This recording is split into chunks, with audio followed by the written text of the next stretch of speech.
بسم اللہ الرحمن الرحیم نحمده ونصلی ونسلم علی رسولہ الکریم اما بعد۔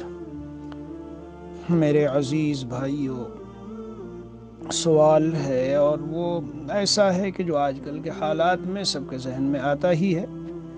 جی تو جو پوچھنے والا پوچھ رہا ہے وہ معقول سوال ہے، وہ یہ کہ یہ جو کل عیادت سے متعلق بیان ہوا اور کچھ فضائل اور باتیں سنائی گئی اس کے تعلق سے، تو یہ جو اس طرح کی بیماریاں ہیں کہ جو بیماری لگتی ہے ایک دوسرے کو، جیسے یہ مثال کے طور پر ابھی کورونا وائرس چلا ہوا تھا، تو اس میں تو لوگ دور بھاگتے تھے، قریبی سے قریبی، بھائی بھائی کے قریب نہیں، باپ بیٹے کے، بیٹا باپ کے۔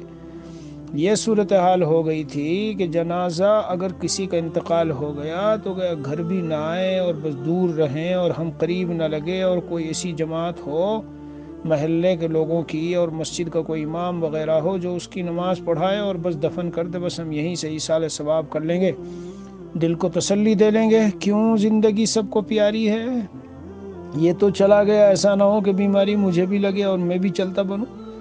جس کو سن لے، میرے سامنے ایسے واقعات آئے، یعنی حقیقی والدہ اور بھائی، حقیقی بھائی، والدہ، والد، بعضوں نے سوالات کیے بھیجے کہ جب یہ تشخیص ہو گئی کہ ان کے اندر کورونا کی بیماری ہے، تو ادھر سے بھائی، ادھر سے بیٹا، ادھر سے یہ، ادھر سے بہن، ادھر سے فلاں، کوئی اس میں تیار نہیں ہے کہ اس کو اپنے گھر میں کیا شکل کی جائے۔ یہ حماقت ہے میرے عزیزو، حماقت ہے، اللہ کی طرف سے محرومی ہے، بہت بڑی محرومی۔ ایسے موقع پہ خدمت کر کے اجر و ثواب پانا بہت بڑی سعادت ہے۔ جب عام بیمار کے پاس جانے سے، میں نے کل آپ کو بتایا تھا کہ نبی اکرم صلی اللہ تعالی علیہ وسلم کا فرمان ہے عام بیمار کے پاس جانے سے کہ اگر تم وہاں جاتے تو مجھے پاتے۔ اما علمت انک لو عدتہ لوجدتنی عندہ، اگر تم اس کی عیادت کرتے تو مجھے پاتے وہاں، میری رضا تمہیں مل جاتی، میں مل جاتا۔ عام بیمار، جو بیماری کا بیمار ہو، میرے پیارے بھائیوں مسلمانوں، ایمان والوں اور آخرت پر یقین رکھنے والوں اور اللہ عز و جل کی ذات کو حقیقی کائنات میں تصرف کرنے والا سمجھنے والوں، جب عام بیمار شخص کے پاس کوئی گیا اور جا کے ملا اور اس کے قریب گیا تو حدیث شریف میں آیا، میں نے کل کہا مشکات میں، اس میں لکھا ہے کہ لوجدتنی عندہ، مجھ کو پاتے وہاں، گویا اللہ کی رضا وہاں پر ہے۔ علماء نے لکھا کہ اس میں اشارہ ہے کہ بھوکے کو کھانا کھلانا، پیاسے کو پانی پلانا، اس کے مقابلے میں افضل بیمار آدمی کی عیادت ہے، حتیٰ کہ وقیل ان العیادۃ افضل من العبادہ، جو نفلیں پڑھ رہا ہے، تلاوت کر رہا ہے، ذکر کر رہا ہے، دوسرا آدمی چل کے چند قدم کے بعد گیا ہے کسی بیمار کی عیادت کرنے، وہ افضل۔ تو میرے عزیزو، جب عام بیماری کی یہ فضیلت ہے تو اندازہ لگاؤ ایسی بیماری جی کہ جس میں بظاہر بہت بڑا مجاہدہ کر کے آدمی جا رہا ہے، اس کی کتنی فضیلت ہوگی۔ تو شرعی طور پر اگر آپ یہ سوال کر رہے ہو تو میں اس کا جواب دیتا ہوں، اور بہت سے سوال ہوتے ہیں کہ ان کا اجتماعی جواب ہی دینا چاہیے، سب کی سمجھ میں آ جائے۔ روایت میں نبی اکرم صلی اللہ علیہ وسلم کا فرمان ہے، ہاں کیا فرمان ہے؟ فَإِذَا سَمِعْتُمْ طاعون کے بارے میں، رِجْسٌ أُرْسِلَ عَلَى طَائِفَةٍ مِّن بَنِي إِسرائیل او علی من کان قبلکم، یہ الفاظ ہیں یا یہ ہیں، یعنی پہلی امتوں میں سے ایک امت پر یہ عذاب کے طور پہ بھیجا گیا طاعون۔ تو اس کے بارے میں نبی اکرم صلی اللہ علیہ وسلم ارشاد فرماتے ہیں فَإِذَا سَمِعْتُمْ بِهِ بِأَرْضٍ، جب تم سنو کہ فلاں کسی زمین میں یہ آیا ہوا ہے جی، تو فَلَا تُقْدِمُوا عَلَيْهِ، اقدام کر کے آگے بڑھ کے وہاں نہ جاؤ جی، جاؤ مت وہاں پر، یعنی باہر ہو تو اندر نہ جاؤ، لیکن وَإِذَا وَقَعَ بِأَرْضٍ وَأَنْتُمْ بِهَا فَلَا تَخْرُجُوا فِرَارًا مِّنْهُ، جب کہیں یہ آ گئی یہ بیماری اور تم وہاں ہو، وہاں سے بھاگ کے نکلو مت۔ حکمت کیا راز ہے، کیا نکتہ ہے اس کے پیچھے کہ نکلو مت؟ اگر اس طرح سارے نکل کے چھوڑ کے چلے جائیں گے تو ان بیماروں کی عیادت اور دیکھ بھال اور مزاج پرسی اور دوا دارو اور کھانا پینا اور جو کچھ ان کی زندگی کی بقا کی امید ہے، اس کو کون کرے گا؟ تو اس کا نکتہ اور راز تو یہی ہے۔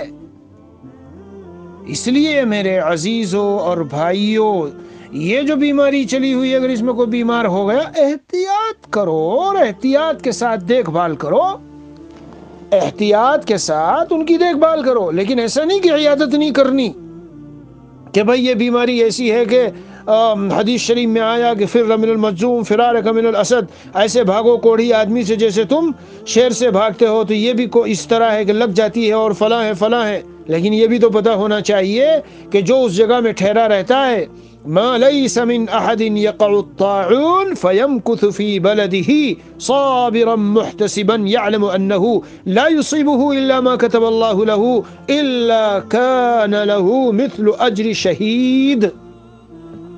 میں تو کبھی غور کر کے سمجھتا ہوں کہ اللہ عز و جل نے ہم ایمان والوں کی مغفرت کے لیے بہانے بنائے ہیں، بہانے بنائے ہیں، بہانے بنائے ہیں۔ کہاں ہمارے پاس اعمال جھولی بھر کے ہیں، کہاں ہم اتنے بڑے عبادت گزار، لیکن بہانے بنائے ہیں۔ غور کرو، کوئی آدمی کسی زمین میں ہو اور وہاں یہ اس طرح کی وبائی بیماری طاعون آ جائے، جیسے یہ وبائی بیماری ہے، یہی یہ جو کورونا ہے، یہ کورونا وائرس کے بارے میں پرانی کتابوں میں نے لکھا ہوا دیکھا ہے، ہاں لکھا ہے کہ اس طرح یہ پھیلتا ہے، فضا میں تیزی کے ساتھ پھیلتا ہے، پوری تفصیل لکھی ہوئی ہے۔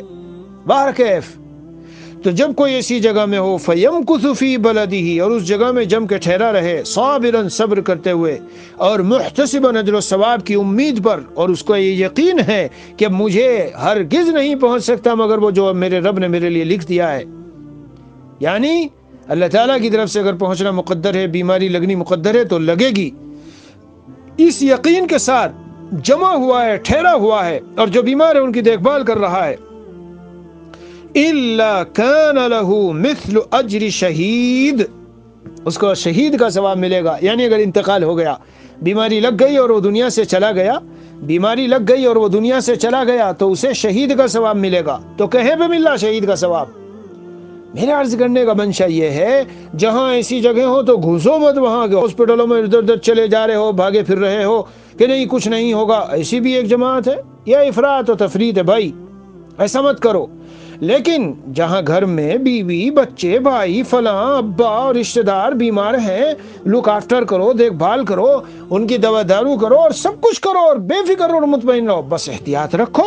مثلا اگر یہ کہا جا رہا ہے ڈاکٹروں کی میجورٹی آف دا ڈاکٹرز، بڑی تعداد جن میں نیک تقوی والے بھی ہیں اور ایمان والے اور صحیح متدین دیانتدار ڈاکٹر بھی ہیں، وہ سب کہہ رہے ہیں بھئی یہ احتیاط کرو، یہ احتیاط کرو، یہ احتیاط کرو، تو احتیاط کر تو کرو، مگر ایسا نہیں کہ عیادت کو چھوڑ دیں گے ان کی، نہیں نہیں نہیں نہیں میرے عزیزو، نہیں، کبھی نہیں، یاد رکھنا بہت بڑا اجر ہے، مطلقاً بیمار کی عیادت پر جو اجر ہے وہ میں نے کل آپ کو بتایا، تو ایسی بیماری کہ جس میں آدمی کے لیے یہ سب خطرہ ہے اس طرح کا کہ کہیں خود کو نہ لگ جائے، ہاں تو ایسی بیماری میں جب قریب رہو گے اور زیادہ ثواب ہے۔ یہاں تک فرما دیا گیا کہ لگ گئی اگر اور وہ چلا گیا اور ڈٹا اور جمع ہوا تھا کہ میرے رب نے جو چاہا ہے تو ہوگا، تو نتیجہ کیا ہوگا؟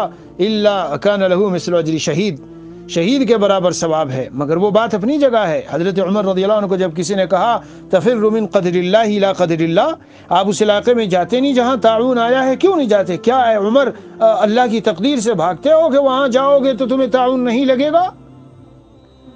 انتہائی شاندار جواب تھا، آپ زر سے لکھنے کے قابل، میں اللہ کی تقدیر سے اللہ کی تقدیر کی طرف بھاگ رہا ہوں، تم یوں نہ سمجھو کہ میرا عقیدہ یہ ہے کہ میں وہاں جاؤں گا تو نہیں لگے گا، میرا عقیدہ یہ ہے کہ میں تدبیر اپناؤں اور پھر اس کے نتیجے میں اللہ تعالیٰ کی طرف سے جو میرے لیے طے ہے جہاں میں جا رہا ہوں وہاں لگے گا مجھ کو، یہ میرا عقیدہ ہے۔ میں نہیں سمجھتا کہ وہاں جاؤں گا تو میں بچ جاؤں گا، نہ، اس سے نہیں جا رہا ہوں جی۔ تو بس یہ خاص بات ذہن میں آئی، اور سائل کا سوال تھا کہ ایسے موقع پہ کیا کرنا چاہیے، تو بھائی اور بعضوں نے پوچھا بھی کہ اس نے بھی نہیں اپنے پاس رکھا، فلاں نے بھی نہیں رکھا، تو میں کیا کروں؟ میں نے کہا بھائی رکھو اور دوا دارو کرو، اور ہاسپٹل میں جانا ہو تو جاؤ اور سب احتیاط کے ساتھ سب کچھ کرو۔ جی ہاں، بیمار کے پاس جانا میں نے کل بتایا، اس کا اللہ تعالیٰ کے یہاں بہت اجر و ثواب ہے، جانا بھی چاہیے، اور جیسے کل میں نے کہا پیشانی پہ ہاتھ رکھ لو، کچھ دعا پڑھ دو، لا باس طہور کہہ دو، اس کو زندگی کو امید دلا دو، تسلی کی باتیں کر لو کہ یہ کورونا فلاں کو بھی لگا، اس کو بھی لگا اور کچھ نہیں اور سب ٹھیک ہو جائے گا، یہ کوئی اتنا اس انداز کی باتیں اور کرو بھی اور سمجھاؤ بھی کہ دیکھو مایوس نہیں ہوا کرتے. بعض مرتبہ مایوسی کا جملہ نکلتا ہے. مشکات شریف میں اس کے متعلق روایت ہے کہ آپ صلی اللہ علیہ وسلم نے جب ایک صحابی سے یہ کہا، جی ایک اعرابی دخل النبی صلی اللہ علیہ وسلم علی اعرابی یعودہ، ایک اعرابی کا ذکر ہے کہ عیادت کر رہے تھے، تو جب حضور علیہ الصلوۃ والسلام جاتے تو یہ فرماتے تھے لا باس طہور انشاءاللہ، فکر نہ کرو اس سے بیماری سے تمہارے گناہ جھڑیں گے، بدن کے اندر سے سب گناہ جو ہے صاف ہو جائیں گے. تو جب ایسا آپ صلی اللہ علیہ وسلم نے فرمایا تو اس عربی نے کہا ارے یعنی اپنا میں ایک مفہوم بتا رہا ہوں، کہاں ہرگز نہیں یہ بات، مجھے تو اتنا شدید بخار ہے جی، ایک بڈھے کو یہ چڑھ گیا ہے اور یہ تو بس ایسا اندازہ ہے کہ اسے لے جا کے کہاں پہنچا دے گا، قبر کے اندر پہنچا دے گا. تو نبی اکرم صلی اللہ علیہ وسلم نے فرمایا میں تو تمہیں امید دلاتا ہوں، تم نا امیدی کی باتیں کرتے ہو. تو آپ علیہ الصلوۃ والسلام کا جواب یہ تھا فنعم اذن، تب تو پھر ایسا ہی ہوگا. بیمار کو بھی چاہیے اللہ کی رحمت کی امید رکھے، مایوسی تو کسی حال میں ہمارے لیے ہے ہی نہیں. یعنی بیمار بیماری کی حالت میں دنیا سے چلا گیا، بیمار خود بیماری کی حالت میں دنیا سے چلا گیا اور اس پر اس نے صبر کیا، تو خود اس کی بہت زیادہ فضیلت ہے، خود بہت زیادہ فضیلت ہے. جی ہاں، طاہر اور پاک و صاف جاتا ہے، روایتوں میں آیا، بس صبر کرنا چاہیے. یعنی یہ اصل میں مرض اللہ تعالیٰ ڈالتے ہی اسی لیے ہیں کہ بندے کی صفائی مقصود ہے، بندے کی صفائی مقصود ہے. اصل میں مرض و بیماری ڈالی ہی اس لیے جاتی ہے، اور بہانے بنا بنا کے، جیسے میں نے کہا، بہانے بنا بنا کے اللہ بخشش فرماتے ہیں. بیمار ہوا کوئی آدمی ایمان والا ہے، نماز روزے کا پابند ہے، کوئی بہت بڑا اللہ والا نہیں، تو روایت میں آیا نبی اکرم صلی اللہ علیہ وسلم کا فرمان ہے ایما مسلمن، جو مسلمان دعا بهذه الكلمة لا إله إلا أنت سبحانك إني كنت من الظالمين في مرضه 40 مرة فمات في مرضه ذلك أعطي أجر شهيد. دیکھا 40 مرتبہ لا الہ الا انت سبحانک انی کنت من الظالمین کوئی کسی بیماری میں پڑھ لے، میرے پیاروں پہنچاؤ اپنے بیماروں کو، پہنچاؤ اپنے متعلقین کو جو نا امیدی کی فضا میں ہے، کہ نا امید نہیں ہوا کرتے، بستروں پہ لیٹے ہیں اور ڈاکٹر نے جواب دے دیا ہے، کہو کہ نمازیں اور پڑھتے رہو، دعائیں مانگتے رہو، اور یہ لا الہ الا انت سبحانک انی کنت من الظالمین پڑھتے رہو. 40 مرتبہ کا ذکر ہے، تو اگر کوئی اور کثرت سے پڑھے گا تو فضیلت اور بڑھ جائے گی. روایت میں آیا کہ اگر اس کا انتقال ہو گیا، جی فمات فی مرضه ذلک، کون سی بیماری میں؟ جس بیماری میں اس نے 40 مرتبہ یہ پڑھ لیا ہو، تو شہید کا ثواب ہے. اور اگر شفا پا گیا وَإِن بَرَأَ بَرَأَ وَقَدْ غُفِرَ لَهُ جَمِيعُ ذُنُوبِهِ، اللہ اکبر کبیرہ. اور اگر وہ شفا یاب ہوا تو اس حال میں شفا یاب ہوگا کہ اس کے تمام گناہوں کو معاف کیا جا چکا. کتنی بڑی فضیلت ہے، غور کرنے کی چیز ہے. گھبرانا مایوس ہونا بالکل نہیں چاہیے. بہت سارے ایسے خطوط اور چیزیں آتی ہیں کہ ذرا سی اللہ تعالیٰ کی طرف سے کوئی ٹیسٹنگ کیس ہوا، ٹیسٹنگ کیس، کوئی ٹیسٹ کا معاملہ. ارے عزیزو، اللہ تعالیٰ کبھی شکر کے حالات سے ٹیسٹ کرتے ہیں، کبھی صبر کے حالات سے ٹیسٹ کرتے ہیں. ہم صبر کے حالات میں ٹیسٹ کو مشکل سمجھتے ہیں. میں الٹی بات بتا رہا ہوں. یاد رکھنا شکر کے حالات میں ٹیسٹ بہت بھاری ہے. اللہ نے ہر طرح کی نعمتوں سے نوازا، مال، دولت، چیزیں، سامان، خاندان، یہ وہ، تو آدمی غرور میں، تکبر میں، عیش میں، نشے میں، اور دوسروں کی تحقیر میں، اور اللہ کو بھول جانے میں، اور غفلتوں میں، اور آخرت کی بے فکری میں، ان چیزوں میں مبتلا ہوتا ہے. ہاں، ایک اللہ والے بہت بڑے یہاں آئے تھے ہمارے مدرسے میں، علماء میں بیان تھا ان کا، تو بیان کی ابتدا نہیں سے کی تھی کہ ہم ایک ٹیسٹ میں تھے جو ہمارا صبر کے ذریعے ٹیسٹ لیا گیا، وہ تو اس میں ہم الحمدللہ کامیاب ہوئے. لمبی جیل کاٹی تھی انہوں نے، 7-8 سال 10 سال کی جیل، اور اس میں عجیب عجیب حالات سے گزرے تھے. لیکن پھر وہ کہتے تھے اب ہمارا ٹیسٹ اللہ تعالیٰ کی طرف سے اچھے حالات کے ذریعے سے ہے، ہمیں ڈر لگ رہا ہے کہ پتہ نہیں اس میں ہم پاس ہوں گے یا نہیں. عام مثلاً میرے بھائیوں اور بہنوں، جب ہم پہ تھوڑے حالات آ جاتے ہیں، کچھ پریشانیاں پیش آ گئی، خاندان میں آ گئی، شوہر کی طرف سے آ گئی، یا بیوی کی طرف سے آ گئی، یا خاندان والوں کی طرف سے آ گئی، کمپنی کی طرف سے آ گئی، فلاں کی طرف سے آ گئی، ہم سمجھتے ہیں کہ یہ بہت خطرناک ہے، اور میں کہتا ہوں الٹی بات بڑی، یہ حالات ہیں یہ تو آسان ہیں۔ کیسے آسان ہیں کہ اللہ تعالیٰ کی طرف رجوع ہو جاؤ اور لو لگا لو اور متوجہ ہو جاؤ اور دعائیں کر لو اور تہجد پڑھ لو اور بزرگوں سے دعائیں لے لو، تو اس میں تو یوں شکل بنتی ہے، تو اور اللہ کا قرب ملتا جا رہا ہے اور اللہ کے نزدیک اور قریب ہو رہا ہے بندہ۔ شکوے شکایت چھوڑو، جیسے اس عربی نے شکوے شکایت کے طور پہ کہا کہ کارے کہاں ٹھیک ہونے والا، یہ تو ایسا خطرناک تیز بخار چڑھا ہے، مجھے قبر تک لے جائے گا، یہ نا امیدی کی بات ہے۔ کسی بھی حال میں نا امید نہیں ہونا چاہیے، جی ہاں، کسی بھی حال میں نا امید نہ ہونا چاہیے۔ میرے عزیز اور بھائیوں، حالات یکساں نہیں رہا کرتے، بدلتے ہیں، اونچ نیچ ہوتی ہے، اور آپ سب کو کہتا ہوں بولو حالات کا بدلنے والا کون ہے؟ لمحوں میں وہ اچھے حالات کو بروں میں تبدیل کر دے، یعنی فراخی اور فراوانی اور وسعت و کشادگی کے حالات کو تنگی و مصیبت و زحمت میں ڈال دے، اور زحمت و مشقت و تکلیف والے حالات کو ایسے پلٹ دے۔ اللہ کے یہاں ایسا نہیں ہے کہ وہاں بالکل اندھیر ہے اور جو چاہ کر رہا ہو، دیر ہے دیر، لیکن اندھیر نہیں ہے۔ کبھی مہینے کے لیے، سال کے لیے، 2 سال کے لیے اللہ تعالیٰ ڈالیں گے۔ رو، میری طرح متوجہ ہو اور مجھے پکارو، جتنا درد دل سے، جتنا ٹوٹے ہوئے دل سے مجھ کو پکارو گے اتنا میں سنوں گا۔ اب سن کے بدلہ میں کب دیتا ہوں، اس کو میرے اوپر چھوڑو، اپنے ہاتھ میں نہ لو، میرے اوپر چھوڑو اس کو، سمجھے بھائیو؟ تو عیادت بھی کرو اور مریض کو سمجھاؤ بھی اور بتاؤ بھی اور اس کو دعائیں بھی دو اور اس سے دعائیں لو بھی۔ حضور اقدس صلی اللہ علیہ وسلم کا ارشاد ہے، اذا دخلت علی مریض، حضرت عمر رضی اللہ عنہ کی روایت ہے، جب بیمار کے پاس جاؤ، فمرہ یدعو لک، فمرہ یدعو لک، اسے کہو بھائی میرے لیے دعا کرنا۔ آگے کیا بات آئی؟ فإن دعاءه كدعاء الملائکہ، یہ ایک روایت میں ہے، اور ایک روایت میں یہ ہے فإن دعوة المریض مستجابة وذنبه مغفور، بیمار آدمی کی دعا قبول ہے اور اس کے گناہ بخشے ہوئے ہیں، سبحان اللہ۔ اور دوسری اسی طرح کی ایک روایت ہے، لا ترد دعوة المریض حتى يبرأ، اور اس میں جو مشقتوں، تکلیف و آزمائشوں میں پڑا ہوا آدمی ہے وہ بھی اس میں شامل ہے، اس کی بھی دعائیں قبول ہوتی ہے، کیونکہ ٹوٹے ہوئے دل جب زحمتوں میں ہو، تکلیفوں میں ہو، اس کی طرف سے، اس کی طرف سے، ادھر سے، ادھر سے، یہ صبر والے حالات ہیں، ان میں اللہ کی خاص مدد ہوتی ہے۔ وَاصْبِرْ لِحُكْمِ رَبِّكَ فَإِنَّكَ بِأَعْيُنِنَا، اے میرے بندے بندی، میں تجھے دیکھ رہا ہوں، تیرے اوپر کہاں سے کون کیا حالات ڈال رہا ہے۔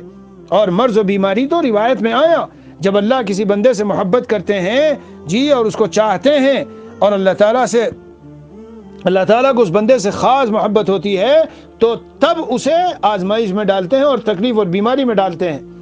بہرحال یہ دوسرا عنوان ہو جائے گا اور وقت بھی ہو گیا کافی، تو میں تو صرف یہ عیادت پر بتاتا تھا کہ یہ جو سوال ہے کہ ہم کورونا کی بیمار کی عیادت کریں، بالکل کرو، جاؤ، تسلی دو، دعائیں دو اور ضرور ملو احتیاط کے ساتھ، مگر جاؤ۔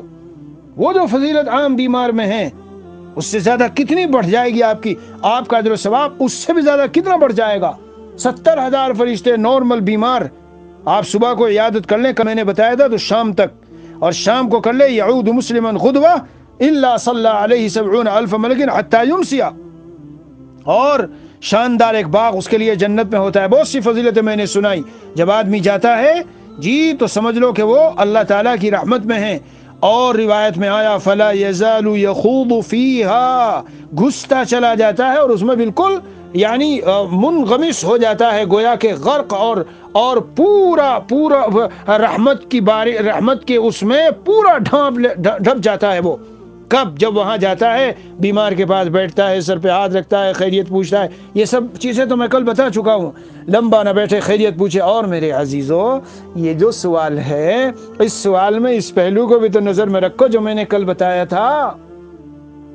جو کسی بیمار کے پاس گیا اور اس نے یہ دعا پڑھی، یا گیا بھی نہیں، مثلا کہیں ملاقات ہوئی اور دیکھا اس نے، یا مدرسے میں ہے یا کمرے میں ہے یا کہیں ہے خانقاہ میں یا مرکز میں، اور کوئی بیمار تھا وہاں جی، اور اس کے بارے میں سب اس کے پاس بیٹھے ہیں، یا وہ آیا اور پھر اس کو دیکھ کے دعا پڑھ لے، الحمدللہ الذی عافانی مما ابتلاک بہ، یہ تو پڑھنی چاہیے وقتاً فوقتاً۔ راستے میں جاتے ہوئے گاڑی میں دیکھا آپ نے اس طرح کا آدمی ہے، اس طرح کا آدمی ہے، اور دیکھا کسی کو میں نہیں ایسے حالات میں مبتلا، تو فوراً پڑھ لو، یا اللہ تیرا شکر ہے کہ تو نے مجھے اس حال سے محفوظ رکھا ہے۔ ہاں اس کی فضیلت اور فائدہ کل میں نے بتایا کہ جتنی بھی لمبی زندگی پالو اس مرض سے حفاظت رہے گی. تو یہ کتنی بڑی چیز ہے. اس لیے اگر ایسی کوئی صورتحال ہو اور ایسا کوئی بیمار ہو، جی ایسا کوئی بیمار ہو تو جاؤ ملو. یہ سارے فوائد جو کل بھی عرض کیے گئے اور آج بھی کچھ فضیلتیں میں نے بتائی ہیں. من توضا فاحسن الوضوء، جی جس نے اچھی طرح وضو کر کے چلا، معلوم ہوا طہارت کے ساتھ عیادت کرنا یہ بھی ایک مستقل عبادت ہے. وعاد اخاہ المسلم، اور اپنے مسلمان بھائی کی عیادت کی، محتسباً اجر و ثواب کی امید پر کہ ہاں اس میں اللہ نے بڑا اجر رکھا ہے، تو بوعد من جہنم مسیرۃ 60 خریفا، 60 سال کی مسافت کی دوری. جی اتنا اس کو کہاں سے دور کر دیا جاتا ہے؟ جی جہنم سے دور کر دیا جائے گا، جہنم سے دور کر دیا جائے گا. اندازہ لگاؤ. اس لیے بہرحال تو یہ مضمون تقریباً پورا ہوا. اب اگر کوئی پوچھنے لگے کہ کوئی ہمارا جو کوئی ایسا کوئی کافر پڑوسی ہو اور ایمان والا نہ ہو، مسلمان نہ ہو، غیر مسلم ہو وغیرہ، تو کیا اس کی بھی عیادت کو جانا چاہیے اور اس سے بھی ملنا چاہیے؟ اور ایسی صورت میں جائیں تو کیا کریں؟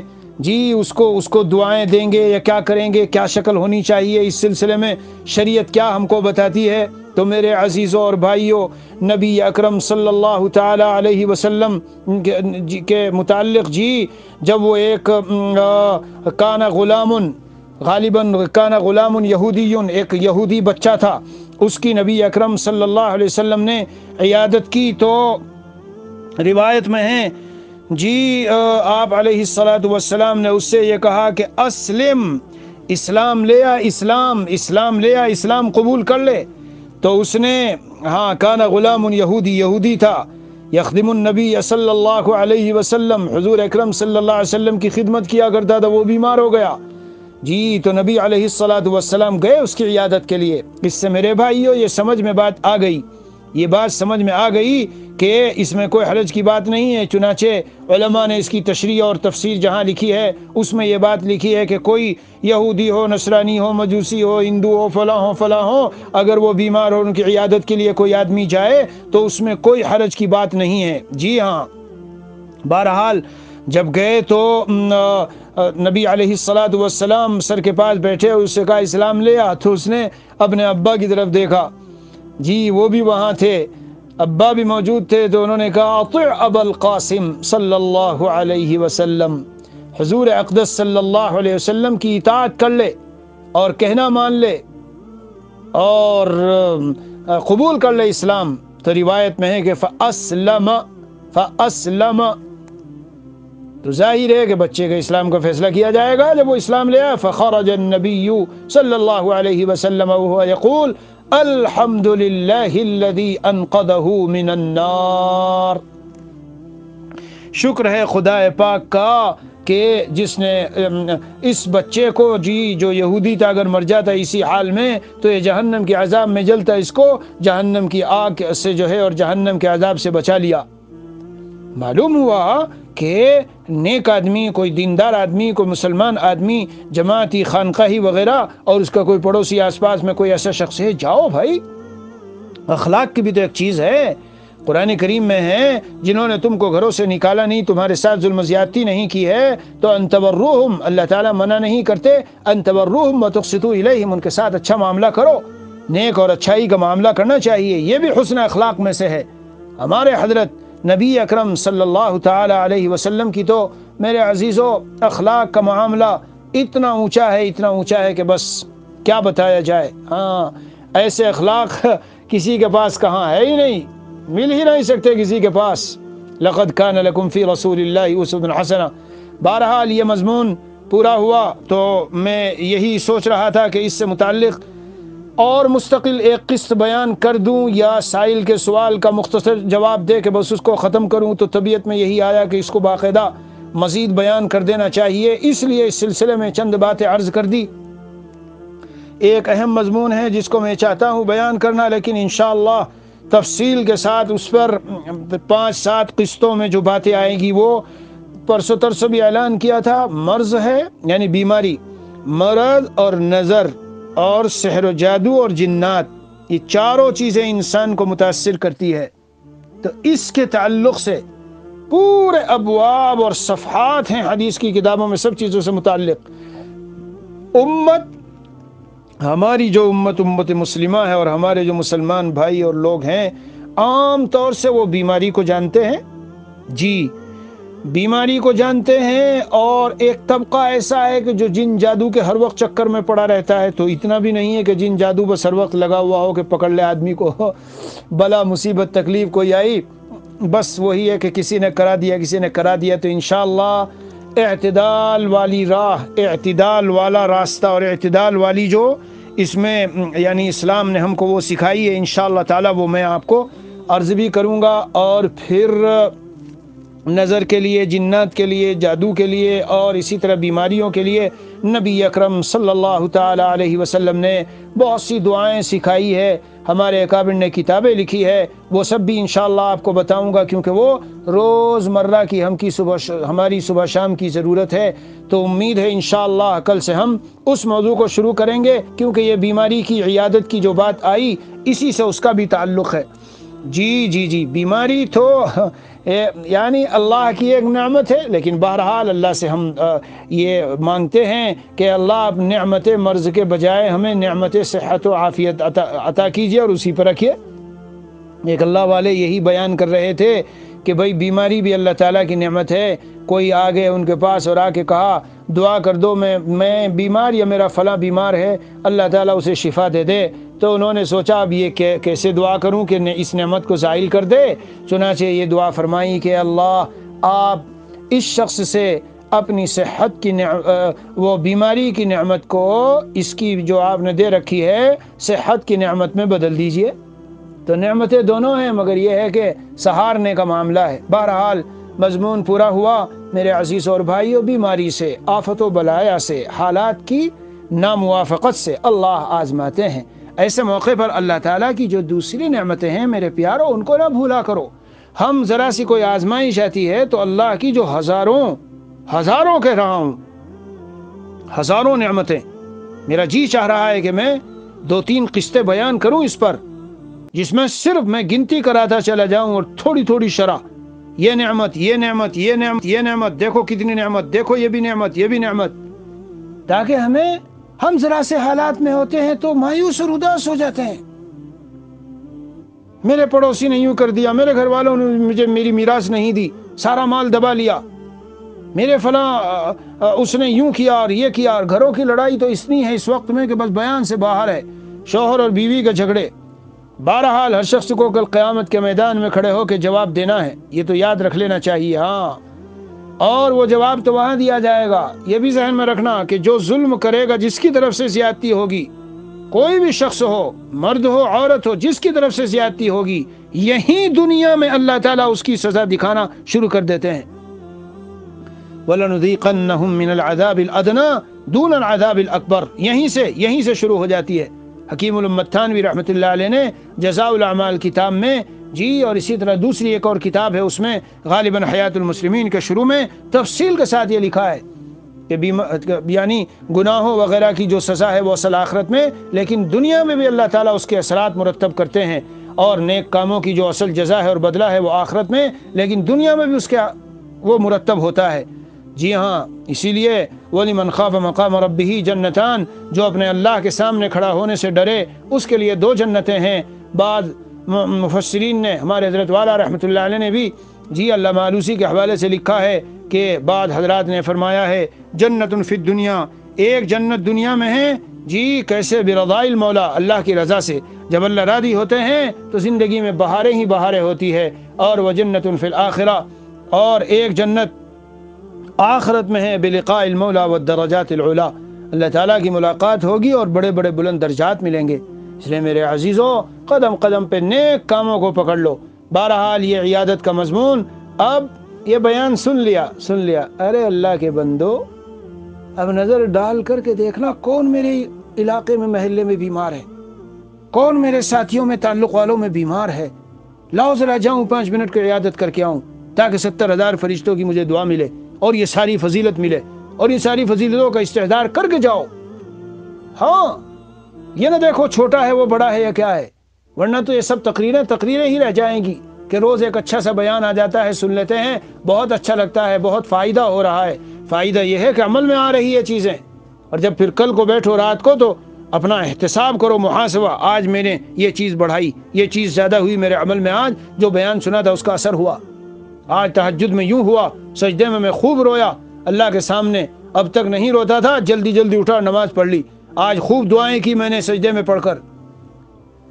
لا الہ الا اللہ۔ اللہ تعالیٰ مجھے آپ کو ہم سب کو قول سے زیادہ عمل کی توفیق دے، اور یہ سارا قول اپنی رحمت سے، فضل و کرم سے اللہ تعالیٰ ہمارا حال بنا دے۔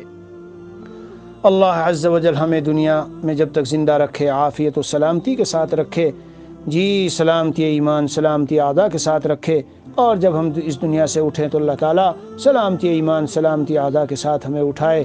وصلی اللہ علی النبی الکریم وعلی آلہ واصحابہ اجمعین، والحمد للہ رب العالمین۔